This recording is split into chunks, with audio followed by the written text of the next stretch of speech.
Ça va pas !» C'est la grenouille qui dit ça. « Ça va pas ! Je vais pas me laisser marcher sur les pattes !» Bon bah elle a raison la grenouille, hein. Qu'est-ce que t'en penses ?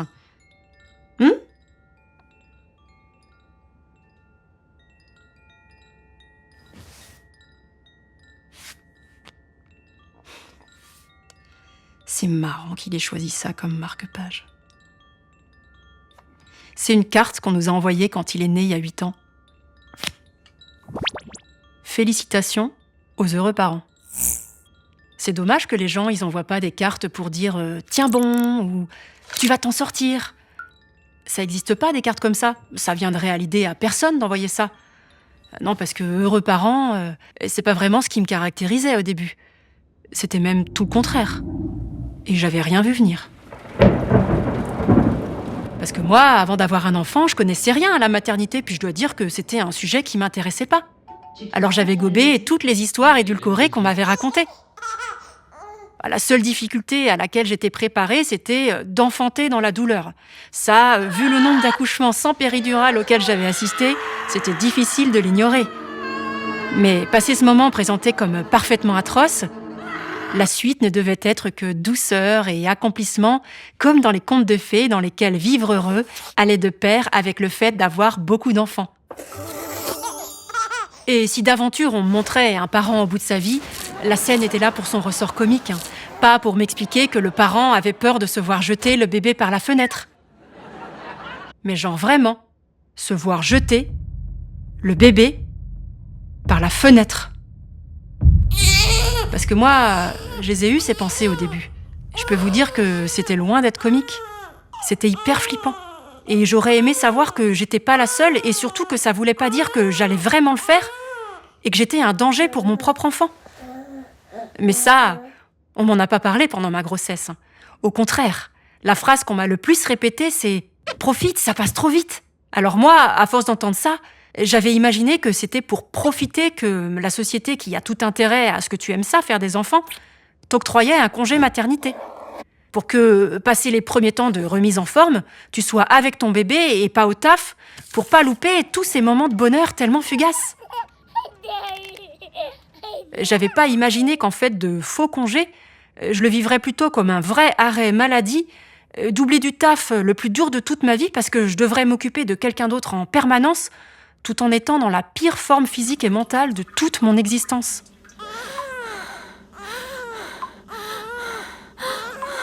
Mais moi, comme tout me portait à croire que mon quotidien, ça allait devenir la mélodie du bonheur, j'avais mis toute mon énergie et mon temps de femme enceinte dans la préparation de ce beau spectacle à venir.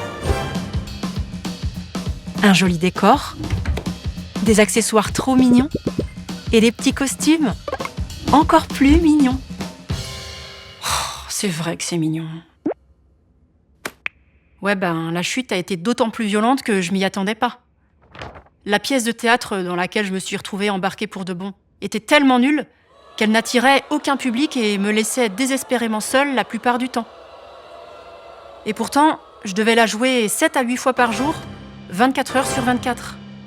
Entre 2 représentations, au lieu de me reposer, je devais commencer par calmer les pleurs de mon petit partenaire de scène qui souffrait de mystérieuses coliques. Et si toutefois j'y parvenais et qu'on n'était pas au beau milieu de la nuit, je m'activais pour remettre le décor en place, remettre les accessoires en état et débarrasser les costumes des taches de lait, de vomi ou de caca. J'avais l'impression que le temps s'était refermé sur lui-même, que je tournais dans une boucle sans fin, un tunnel qui n'avait aucune issue, aucun futur. De « ça passe trop vite », c'est devenu « ça ne passe pas ». De la mélodie du bonheur, on est passé à l'enfer des pleurs, et j'en suis venue à avoir peur de mon propre enfant. Mais vraiment. Vous savez, j'étais comme ces personnages dans les histoires fantastiques qui doivent tout faire pour accomplir leurs tâches sans réveiller la bête qui dort au fond de la grotte. Je me sentais vidée de ma puissance et écrasée par des tâches habituellement faciles et qui devenaient insurmontables. Comment vous dire ? J'avais la sensation que mes bras et mes jambes ne m'appartenaient plus, que je lui donnais tout ce que j'avais et que je recevais rien en échange. Pour faire les choses bien, j'avais décidé d'allaiter alors que j'en avais pas vraiment envie. Ça n'avait été que douleur et peine et j'avais dû abandonner à bout de force. J'étais une incapable. Incapable d'allaiter et incapable d'être heureuse. Ce gouffre, entre l'image d'Épinal de la jeune mère dévouée et épanouie que la société n'avait cessé de me montrer en exemple, et la mère que j'étais moi, était d'une grande violence.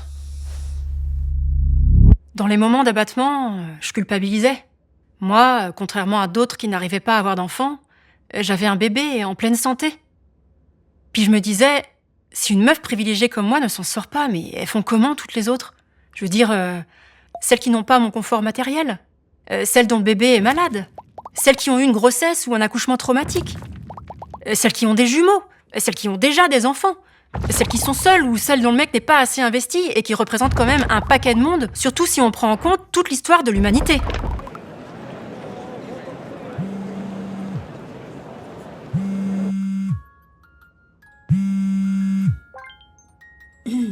Allô, Et du coup, par loyauté, ça va?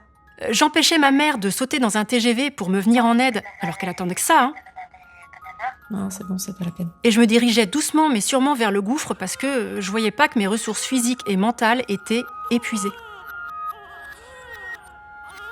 Pour tenter d'échapper aux pleurs, je faisais des kilomètres avec ma poussette. Mais quand je croisais une mère et son enfant, je n'arrivais qu'à être jalouse parce que j'avais l'impression que eux, ils avaient réussi à s'extirper de cette saloperie de boucle temporelle et que nous, on n'arriverait jamais à atteindre cet âge-là. Alors je me remettais en route et sur ces allées infinies, je me sentais poursuivie par le spectre de la condition féminine. Ah ça, on peut dire que je tombais de haut, hein. En tant que féministe, je pensais vraiment avoir des atouts en poche. J'avais laissé loin, loin derrière moi ces discours tellement entendus dans mon enfance sur les affaires de bonne femme. Mon mec et moi, on vouait un véritable culte à l'égalité, au partage des tâches, tout ça. Alors tu rajoutes par là-dessus des séances d'autonomie. Ah bah nous, on pensait qu'on allait se régaler, hein. Sauf que passé l'accouchement, les 50-50...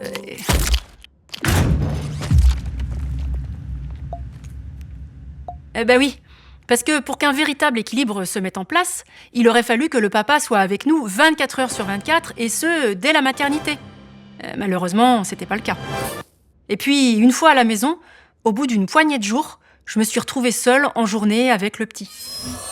Le pire, c'est que je crois que c'est moi qui ai encouragé mon mec à retourner travailler à son bureau alors qu'il aurait pu le faire depuis la maison parce qu'il est indépendant. Et je voyais bien que depuis l'accouchement, malgré sa bonne volonté, il était complètement dépassé et même paniqué. Alors je pensais que c'était un bon calcul de tout faire pour l'épargner en le tenant à distance. J'avais besoin qu'il tienne le coup pour prendre le relais en fin de journée. Comme ça, quoi qu'il arrive, je pouvais aller me coucher. Je voyais pas comment je pouvais tenir autrement. Sauf que, peu après les 1 mois du bébé, son père a dû partir quelques jours à l'étranger. Là, j'ai plus eu le relais du soir et j'ai perdu pied. Ça faisait déjà quelque temps que je commençais à avoir des idées noires et je sentais bien que ça commençait à déborder le cadre du baby blues auquel j'étais préparée. Comme toutes les personnes qui vont accoucher, et j'avais pu lire à maintes reprises que ces crises de larmes et cette fragilité émotionnelle n'étaient pas censées durer plus que quelques jours. Et là, ça faisait déjà plusieurs semaines que ça n'allait pas. Alors, dans un réflexe de survie mentale, j'ai cherché sur Internet un truc comme SOS, parents, pleurs, bébé. Je saurais pas vous dire à quelle association j'ai parlé ce jour-là. Je connaissais le syndrome du bébé secoué, alors j'ai vite compris que ce numéro d'urgence était d'abord là pour éviter que des parents à bout ne causent des dommages irréversibles à leur enfant. J'aurais pu mal prendre le fait qu'on me pense capable de secouer mon bébé. Mais j'ai surtout eu la sensation qu'on était en train de prendre ma souffrance très au sérieux, et ça m'a apaisée. On m'a dit que si un jour je sentais que les pleurs commençaient à me faire perdre la tête, je pouvais mettre mon bébé dans son lit où il serait en sécurité et sortir de chez moi quelques minutes pour souffler et retrouver mes esprits. Et même si j'ai jamais eu besoin de le faire, l'arrivée de cette petite issue de secours, ça m'a soulagée.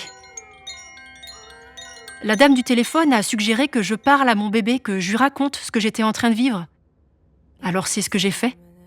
Et j'ai encore une fois beaucoup pleuré, mais pas lui. Bon, on va pas se mentir, il s'est vite endormi.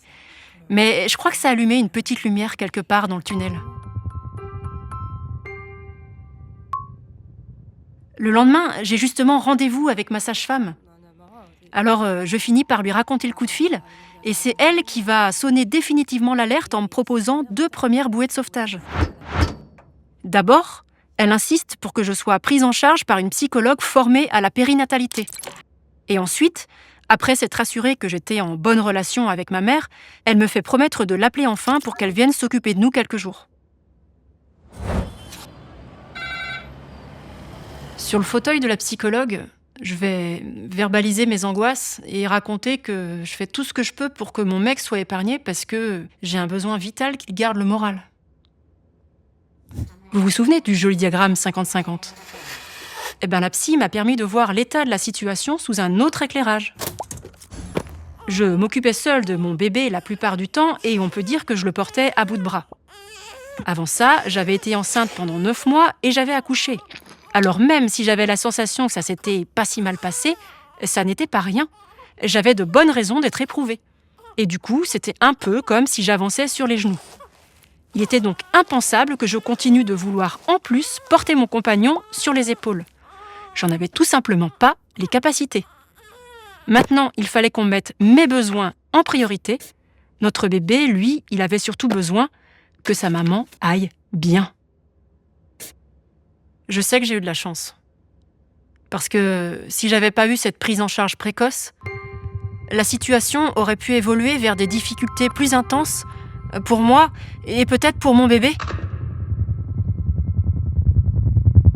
Mais pourquoi la sage-femme, elle me l'a dit après et pas avant l'accouchement qu'un nombre conséquent de mères s'effondrait comme moi dans son cabinet ? Pourquoi dans les cours d'accouchement, on ne nous parle pas franchement des réalités une fois qu'on est rentré chez soi avec son bébé ? Pourquoi c'est si tabou ? Comme si personne n'était autorisé à venir gâcher la fête qui s'annonce. C'est quand même dingue quand on y pense. C'est comme si on nous préparait à un trek en occultant le fait que celui-ci aurait lieu dans la neige. Alors, on fait sa préparation physique, on achète son équipement. Ah ça, on achète des trucs, hein. Mais une fois arrivé sur place, on n'a pas les vêtements chauds et on n'a pas appris à se repérer dans un monde couvert de neige. On est perdu, on se sent seul et on a froid. Merci bien. Quand j'ai accouché, on était en 2016 et finalement, on en était toujours aux affaires de bonnes femmes. Allez circuler les bonnes femmes, on veut rien savoir. On était en 2016 et il faudrait attendre encore 4 ans pour que le tabou entourant les difficultés physiques et psychiques des jeunes mères soit attaqué de front par 4 militantes féministes qui vont emmener dans leur sillage des milliers de femmes grâce au hashtag #MonPostpartum. Franchement, je les remercie, parce qu'il était grand temps que ça arrive. Il n'y a pas de souffrance qui soit tolérable si on peut l'éviter ou la rendre moins intense. Ça vaut dans tous les champs de la vie et pour tout le monde. Oui, le postpartum, la période qui suit l'accouchement, ça peut dans certains cas être une véritable épreuve de la vie. D'ailleurs, vous savez que d'après la dernière enquête, c'est le suicide qui est la première cause de mortalité chez les futures ou jeunes mères en France. Alors, qu'est-ce qu'on attend pour mettre sur pied une véritable préparation au postpartum ? Et qu'est-ce qu'on fait pour lutter contre l'isolement social des jeunes mères ? Il serait peut-être temps pour ça de rendre le congé du coparent obligatoire et correctement rémunéré. Sinon, ça sert à rien de l'allonger. Dans un monde plus féministe, on saurait à quoi ressemble vraiment un corps après la grossesse et l'accouchement, et on saurait être bienveillant à son égard au lieu de l'envisager qu'en termes de régime et de reprise de l'activité sexuelle. Dans un monde plus féministe, on verrait ces corps dans les films, les séries ou les pubs, et on verrait aussi des parents en grande difficulté, et ce, sans que ce soit le sujet du film. Parce qu'il faut toucher au-delà du public sensibilisé si on veut contrebalancer des décennies d'images édulcorées. Et puis, on finirait par avoir l'habitude de voir des proches qui font un saut chez leur amie ou leur voisine pour lui apporter « Non, pas un doudou, Elle en a déjà plein. Pour lui apporter des plats qu'ils ont cuisinés et qu'il n'y a plus qu'à réchauffer. S'en suivraient des dialogues dans lesquels on ne demanderait pas systématiquement à la mère si le bébé fait ses nuits, mais où on lui poserait des questions vraiment utiles, du genre « Qu'est-ce que je peux faire pour t'aider ?» Je dis ça parce que c'est proche dans la vraie vie, ça doit être nous tous et toutes, que l'on ait ou pas l'envie ou l'âge d'avoir des enfants.